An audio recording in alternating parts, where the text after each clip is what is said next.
Hello. Hello, everyone. We were just doing a little warm-up there. If you saw us, getting ready to share with you another advanced live stream. Today, we'll be talking about kids. We're going to talk in English with you about being a kid.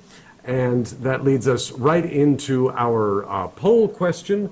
What was your favorite age of childhood? What was the age of childhood that you most enjoy, or when you look back on it now, you most enjoy?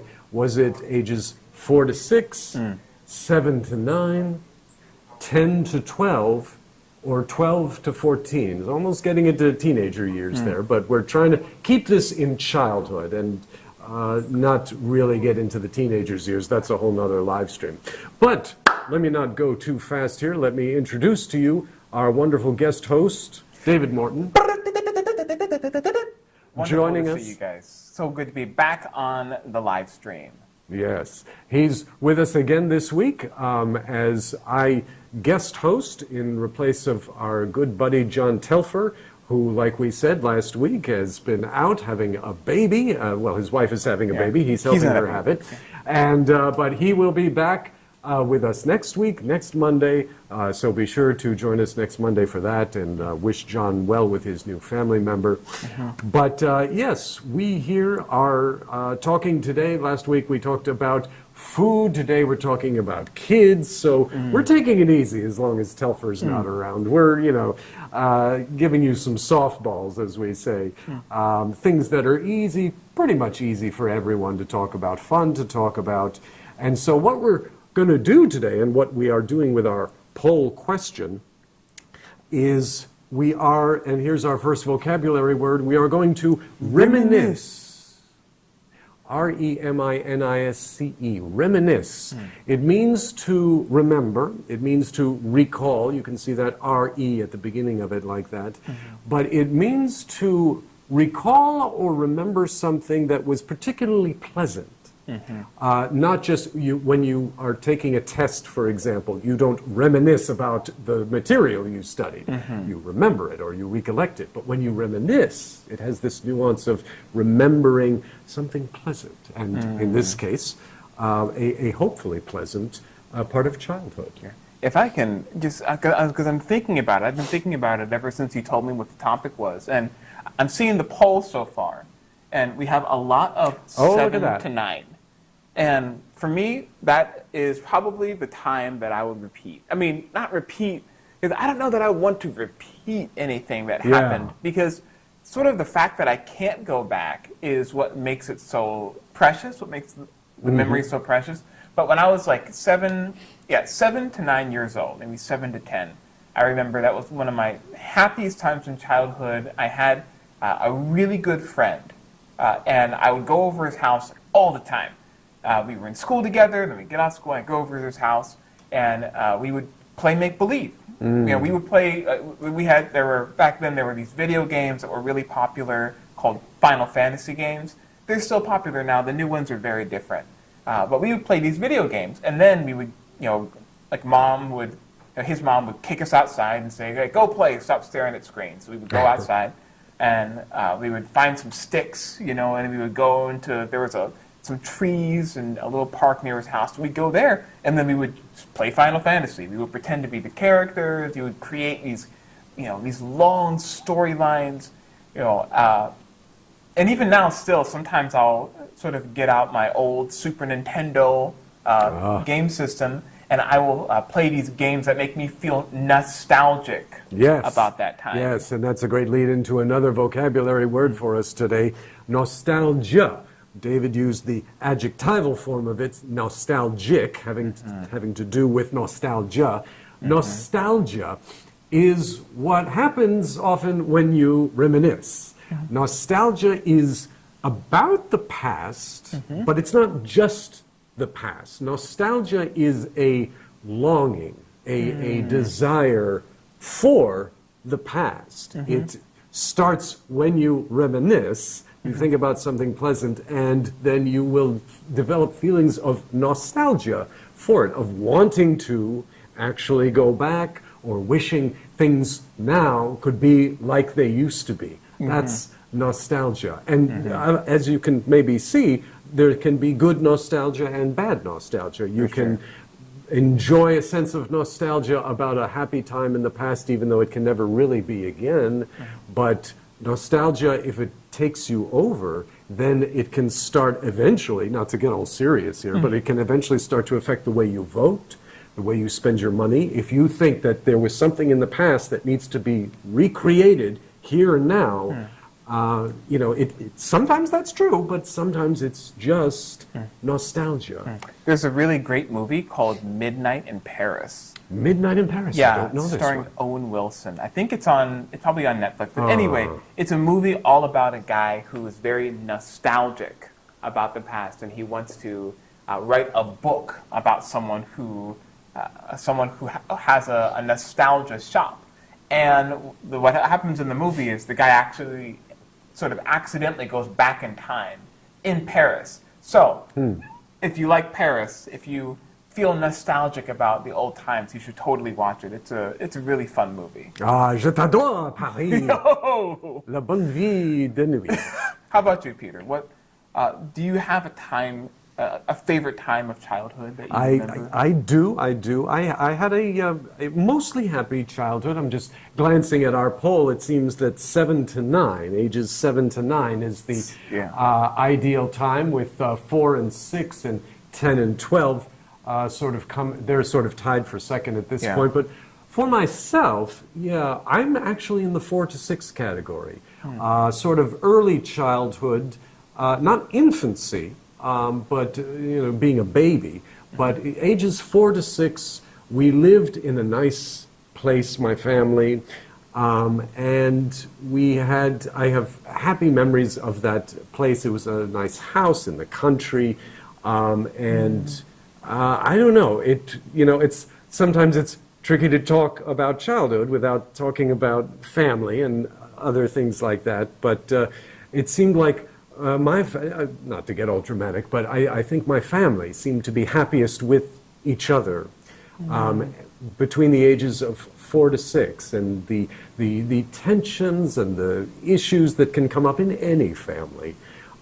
In our family, didn't really come up until my sister and I became teenagers, and then there was a lot more conflict in the family. Again, nothing scandalous, nothing really, really bad, but there was just a sweetness, a peace in those childhood years from ages 4 to 6 for me. And there's all different ways of why we enjoy childhood. So I'm just sharing my own particular way. That's beautiful. I'm thinking about just how things got more complicated as a teenager, like you said. And I'm seeing on our poll that almost nobody, the lowest one is 12 to 14. 12 to 14, right. And I feel you. I totally feel you guys. And I agree with you about things just in general getting more complicated when you get older. Yeah. Probably 13 was possibly the worst year of my life.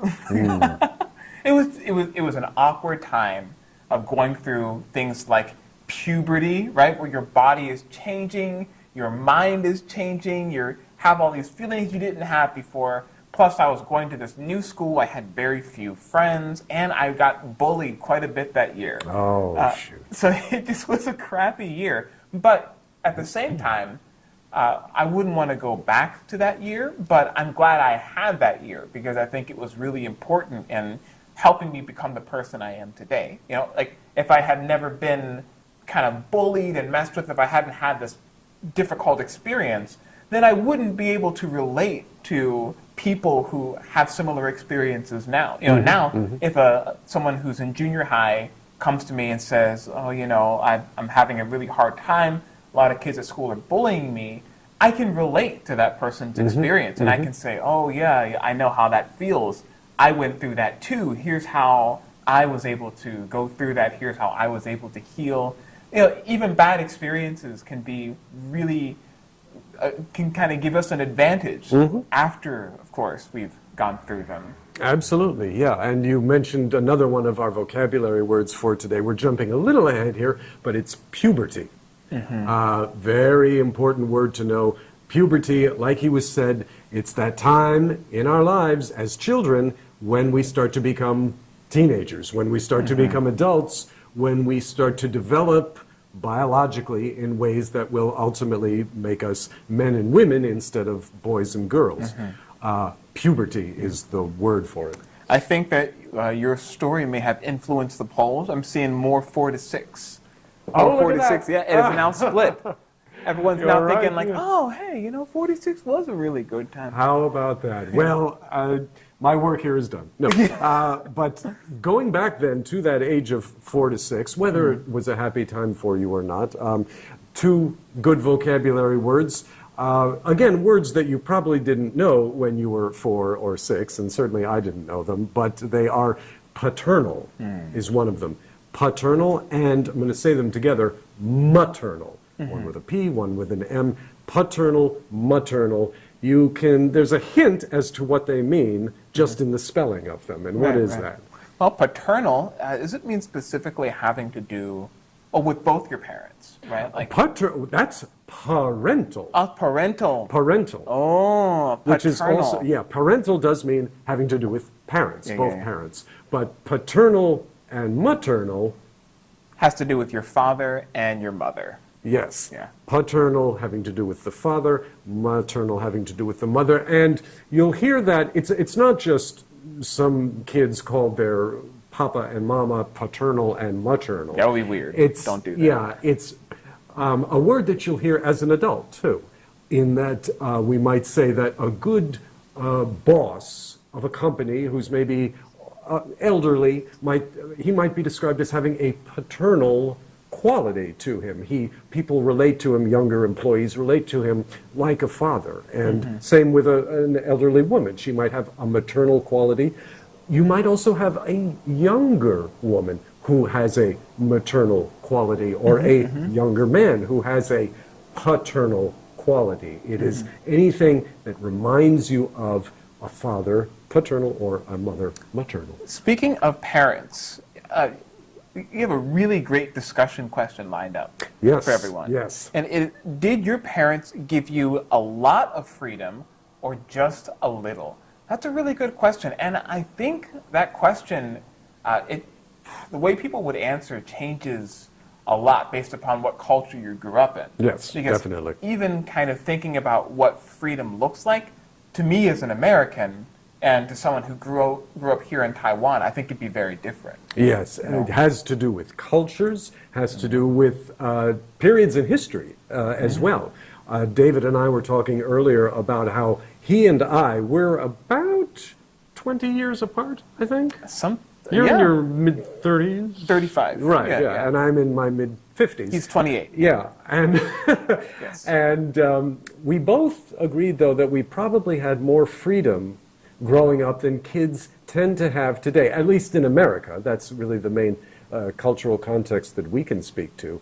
But we, as kids, could go outside and just play around in the park or in the backyard if we had one, or even out on the street without much adult supervision, without getting ready for violin class, and then swimming class, and then art class, and then home for dinner, and then schoolwork. And from what I understand, I don't have children myself, so I can't speak from actual experience, but kids' lives are much more structured today than they used to be in our day. They're more structured, and they're also more complicated. Yeah. You know, so I know, speaking from what I know about folks growing up in the States today, I have a good buddy whose son recently graduated from high school, and while his son was in high school, he would tell me about his schedule.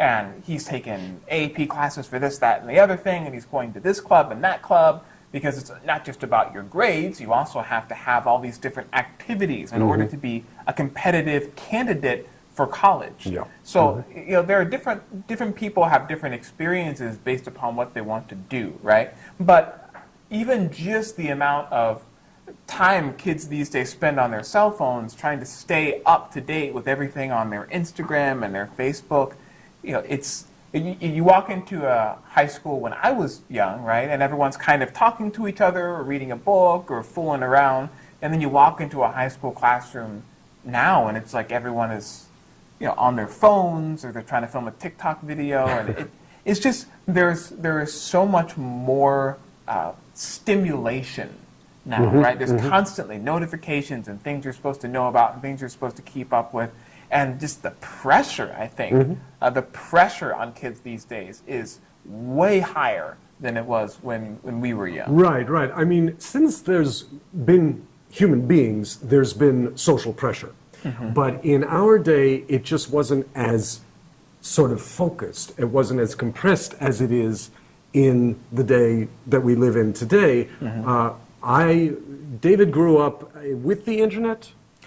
Just before the internet. Yeah. I grew up like a good 10 years at least before the internet. And so we just weren't as aware of how many people are actually out there in the world doing things better than us, or that look more fun than our lives. Yeah. We just weren't as aware of it. Yeah.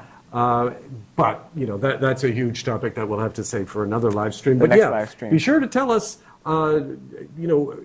here and now during our live stream, did your parents give you a lot of freedom or a little freedom? Let us know what it's like out there. I'm just glancing back at our poll, and it looks like ages 4 to 6 and 7 to 9 are now tied pretty much for first place, and 10 and 12 a significant second place. Yeah. Here's another vocabulary word talking about freedom. One reason that parents are rightly hesitant to give kids too much freedom is because they might hurt themselves. And if you hurt yourself as a kid, you don't just go to a doctor, you go to a pediatrician. Big long word, just means a doctor who specializes in children, a pediatrician. You see the little beginning of the word there, P-E-D, that is, I think, Latin or possibly Greek. Something like that. I think it's Greek for child, and you see it also in a bigger word, pedagogy. Pedagogy, which we usually bring up in discussions about teachers. What is the pedagogy that they use to teach the class? But that's because school teaching originally began, and still is, the teaching of children, instructing children how to grow up. So it has that PED in it. Goodness, we've got some responses here. Let's check them out. Evangeline. My mom is always, thinks in a negative way. She controls me out of fear. No freedom at all. But I cheat her to gain a little freedom behind her back. Don't worry, Evangeline. We're not going to tell your mom. This is between us. And that, I think we're almost out of time, but I really want to bring up another phrase. It's not on our vocab list, but it's the phrase helicopter parent. Helicopter parent. Have you heard this? Yeah. So what does a helicopter do? It's sort of just, it doesn't fly around like a plane does, right? Helicopters just, they spin their blades and they just hover in place, right? Like a helicopter can just be hovering right above you wherever you are. Yeah. And in U.S. English, we use this phrase to describe a parent who is always like hovering above their child, never lets them out of their sight, is so afraid that they're going to hurt themselves. And when a child is very young, it's more understandable. You don't want them to fall and bump themselves or get a cut or something. But once that child grows up and they're 13, 14, 17 years old, and a parent is still there out of fear trying to control their every move, then it becomes really difficult to deal with. Yeah, and it's so hard because it comes from a good place. Yeah. The parent is doing it sincerely out of love. Yeah. But love is more than just a feeling. Love needs to have wisdom as well. Right. And an understanding of how your love is affecting someone. Which, again, is another topic for another time. Yeah. But just to give parents a little bit of credit. Hang in there, Evangeline. Yeah. Your mom loves you. She's trying to do her best. But, maybe you should go to school in the States so then you can have a little bit more freedom and you can say, Mom, look, I'm getting a great education far away somewhere else. And then you can make your own life. Yeah. We wish you the best there, Evangeline. And we wish all of you the best. We thank you for joining us today. I'm afraid we've already got to wrap it up for now. But, let us know how you like what we're doing here. Send us comments, interact with us during the live stream. Most of all, subscribe. Smash that like You'll button. get all this good stuff to help you grow in your English, to move you from being a kid in English to an adult in terms of your English. How's that for a sign? I like it. And one last point, 4 to 6 has won it out. 4 to 6. Yep, there we go, 4 to 6. Among our viewers of this live stream, the most favored age is 4 to 6. Boy, it'd be nice to go back for one day, maybe. For one day, yes, as a tourist in your own life. As a tourist in my own life, yeah. Anyway, that's it for now. Like I say, join us again next week at this time. John Telfer will be back. Say goodbye to Mr. Morton, although something tells me we haven't seen the last of him. Dun, dun, dun. Something tells me. We'll see. Have a good week, y'all. Take care. See you later. Bye-bye.